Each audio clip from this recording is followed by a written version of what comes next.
जब हमने सेवा दिल्ली की शुरुआत 1999 में करी तो हम लोगों ने महिला कामगारों के साथ में काम करना शुरू किया। कामगारों के साथ में जब हमने काम करना शुरू किया तो बहनों की तरफ से ये सवाल निकल कर के आया कि हम तो जैसे सब्जी बेचने का काम कर रहे हैं या झाड़ू पोछा का काम कर रहे हैं, हम नहीं चाहते हैं कि हमारा जो सेकंड जनरेशन है या जो हमारे घर में लड़कियां हैं वो ही सेम इस तरीके के काम को कंटिन्यू करें। हम चाहते हैं कि कैसे वो अच्छा सा कोर्स करके और रोजगार कमा करके अपना एक लाइफस्टाइल में थोड़ा सुधार कर सके। क्योंकि हमने देखा है कि जिन महिलाओं के पास स्किल नहीं है और वो अलग अलग प्रकार के कामों में लगी हुई हैं इनफॉर्मल सेक्टर के, उनके साथ बहुत प्रकार के वहाँ पे शोषण होते हैं कार्यस्थल पर, जिसके लिए वो उन्हें कोई जानकारी नहीं होती है और स्किल ना होने के कारण वो बहुत ज़्यादा काम करती हैं, लेकिन उसके बदले में जो उनको वेतन मिलता है या उनको जो वेजेस मिलते हैं वो बहुत ही कम होते हैं और वो उसके लिए कुछ भी निगोशिएट नहीं कर पाती है। It is also because women still feel insecure about using any form of digital payment.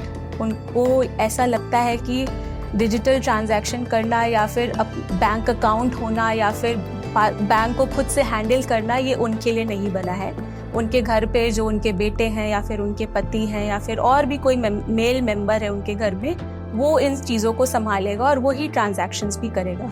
हमने ये देखा कि कौन से कोर्स उस समय पे इंडस्ट्री में सबसे ज़्यादा हैं, तो ग्राफिक डिज़ाइनिंग था, हमारे बेसिक कंप्यूटर के कोर्स थे, एडवांस गारमेंट स्टिचिंग का कोर्स था, इसके अलावा साथ में ब्यूटिशियन का डिमांड बहुत ज़्यादा था, हॉस्पिटैलिटी के कोर्सेज़ का डिमांड बहुत ज़्यादा था, तो और एंड इसके साथ रिटेल सेक्टर भी बहुत तेज़ी से उभर रहा था।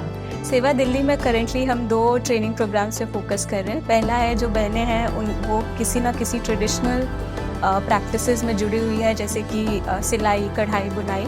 उन प्रैक्टिसेस को, उन स्किल्स को अपलिफ्ट करने के लिए हम फोकस कर रहे हैं कि उनकी सेक्टर स्पेसिफिक स्किल्स बढ़ पाए।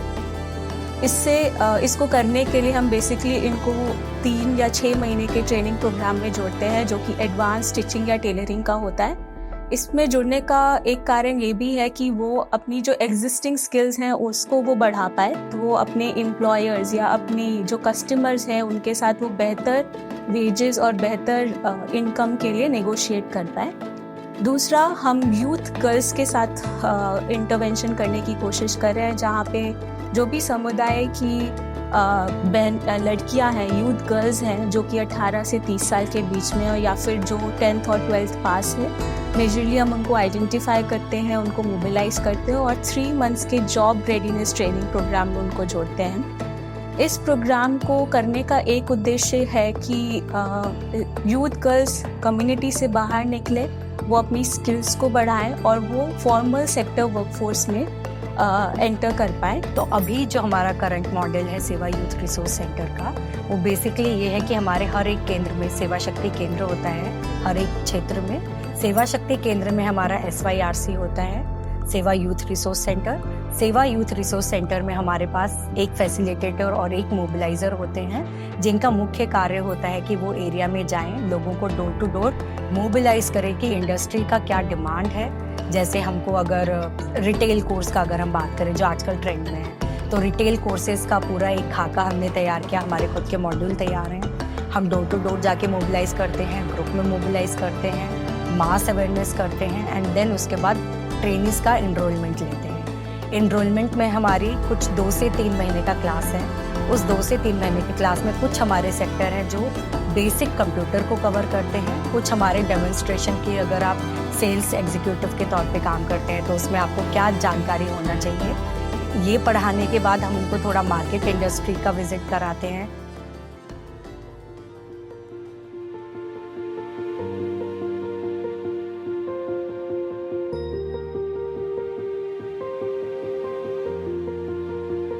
फोकस ये भी है कि हम सिर्फ उनको ट्रेनिंग करके प्लेस ना करें, बल्कि पोस्ट प्लेसमेंट सपोर्ट भी थ्रू काउंसलिंग या 1-on-1 सेशन प्रोवाइड करते रहे, जिससे कि वो अपनी करियर जर्नी पे वो सही डायरेक्शन को चूज कर पाए और उस पे आगे चल पाए।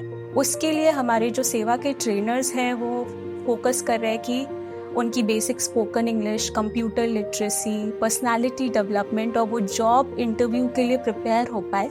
जब हम कंपनीज को टैप करते हैं, हम कोशिश करते हैं मतलब पूरा 100% कोशिश रहती है कि अच्छी कंपनी होनी चाहिए, सारे बेनिफिट्स मिलने चाहिए, सैलरीज उनको टाइम पे मिलनी चाहिए, वर्क एटमॉस्फेयर अच्छा होना चाहिए और ये भी कोशिश करते हैं कि उनके घर से आसपास हो ताकि उनको कम्यूट करने में वो लॉन्ग टर्म सस्टेन कर पाए उस चीज़ को, जल्दी ना छोड़ दें वहाँ से। हम जितना भी ट्रेनिंग देते हैं कहीं ना कहीं फाइनेंशियल और डिजिटल लिटरेसी का इन्वॉल्वमेंट उसमें हर जगह होता है। हमारे पास कुछ ऐसे एक्सपीरियंसेस भी आए जहाँ पे बहनें आज भी 21st सेंचुरी में बैठ के और दिल्ली शहर में बैठ के हम ये भी एक्सपीरियंसेस है कि बहनें आज भी स्मार्टफोन यूज़ करने से डरती हैं। वो उनके पास काम तो है लेकिन अपने काम को कैसे अब बढ़ाना है, अपने काम में कैसे अपने आप को आत्मनिर्भर पूरी तरह से बनाना है, ये उनको पूरी तरह से उनको ये मालूम नहीं है। इसके लिए हम उन्हें एक वित्तीय डायरी के बारे में बताते हैं ताकि वो अपनी वित्तीय डायरी बनाएं। इसके अलावा अपने खर्चे को मेंटेन करें, अपनी जो उनकी प्रॉपर आय है उसको वो समझ पाएंगे, वो सही मायने में क्या कमा रही हैं, कितना खर्च कर रही हैं, कहाँ खर्च कर रही हैं, और इसको वो अपने जिंदगी में इस तरीके से लेके चलें कि उनमें से कुछ पैसे, जो हमारा 20% जो उनका पैसा है वो बचा भी पाए ताकि उनकी मेहनत जो है वो दिखे भी।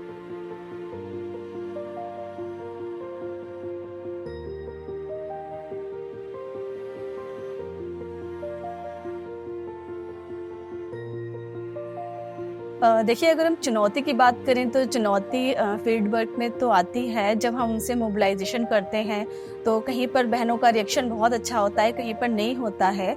और ट्रेनिंग के दौरान ऑलमोस्ट हमें ऐसी चुनौती होती है कि हमारी बहनें घर खाता कामगार बहनें हैं, घरेलू कामगार बहनें हैं और रेहड़ी पटरी वाली जो बहनें हैं, तो ये बहनों के पास ना इकट्ठा होने के लिए टाइम नहीं होता है। So many times there has been drop outs also कि गर्ल्स जो हैं वो पहले जॉब पिक कर लेती हैं हमारी बहनें, and then due to some reason or other they drop out, they do not continue the job.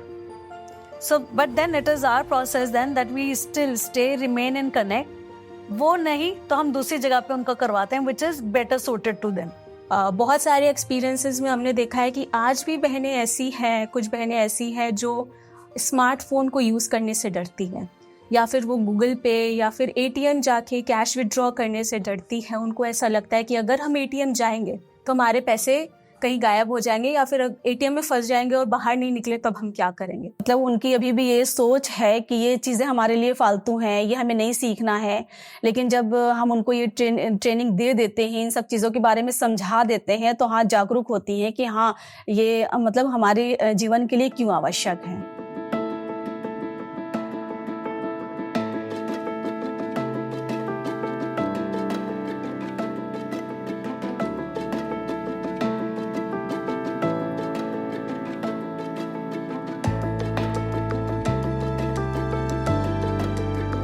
मेरा नाम सना है, मैं मुस्तफ़ाबाद से हूँ और मैं होम बेस्ड वर्कर हूँ। नमस्ते, मेरा नाम वर्षा है और मैं दिल्ली के इंडियन नगर ई ब्लॉक में गली नंबर 4 में रहती हूँ। हमारा जो एरिया है वहाँ पर लड़कियों को ज़्यादा पढ़ाया नहीं जाता, ज़्यादा बाहर जाने की परमिशन उनको नहीं होती है। जब मैंने यूथ सेशंस लिए, मेरे अंदर खुद पता चला कि क्या सही है, तो मैंने अपने घर वालों को बताया। उसी के हिसाब से मैंने अपने घर वालों को समझाया कि मुझे बाहर जाने दें, मुझे ये करने दें। तो बहुत थोड़ा मुश्किल था वो परमिशन मिलना, लेकिन मुझे परमिशन मिली। मेरे अंदर लीडरशिप थी, लेकिन वो मुझे खुद नहीं पता था कि मेरे अंदर इतना मतलब इतना सब कुछ है। स्टिचिंग हम आराम से सीख सकते हैं और स्टिचिंग इस तरीके से होता है, हम उसे घर पे बैठकर भी कर सकते हैं। और फिर जो उनकी अर्निंग होती है वो फिर उनके ऊपर होता है कि वो उससे पढ़ाई भी कर सकते हैं, जैसा मैं कर रही हूँ। मैं घर पे बैठ के सिलाई करती हूँ, फिर जो मेरे पैसे आते हैं मैं उससे अपनी पढ़ाई को आगे कंटिन्यू कर रही हूँ। क्योंकि मैं 8 से 9 घंटे की जॉब नहीं कर सकती, मेरा बच्चा छोटा था। और सिलाई एक ऐसा है काम कि जिससे हम घर रह के अपना काम को कर भी सकते हैं, अपने आर्थिक रूप से सहायता भी कर सकते हैं और मैं अपने बच्चों को भी देख सकती हूँ। सेवा की बेसिक ट्रेनिंग में मैंने तुरपाई, कच्चा टाका, बकिया, सिंपल सूट सलवार और एडवांस में मैंने designer lehenga, gown, padded blouse, pants वगैरह और टीसी जो भी नया चलता है उस टाइम पे भी चल रहा था, जो आज के टाइम पे भी चल रहा है, वो सभी सीखी। मेरी दुकान आप जैसे देख रहे होंगे कि मैंने एक रूम से ही अपनी दुकान चला रखी है, क्योंकि मैं दुकान का और घर का रेंट नहीं दे सकती हूँ, मैं आर्थिक रूप से मजबूत नहीं हूँ। तो मेरे जो सामान है वो मैं सदर से, गांधीनगर, सीलमपुर, जगह जगह से लेकर आती, जैसी मेरी नीड होती उसके अकॉर्डिंग।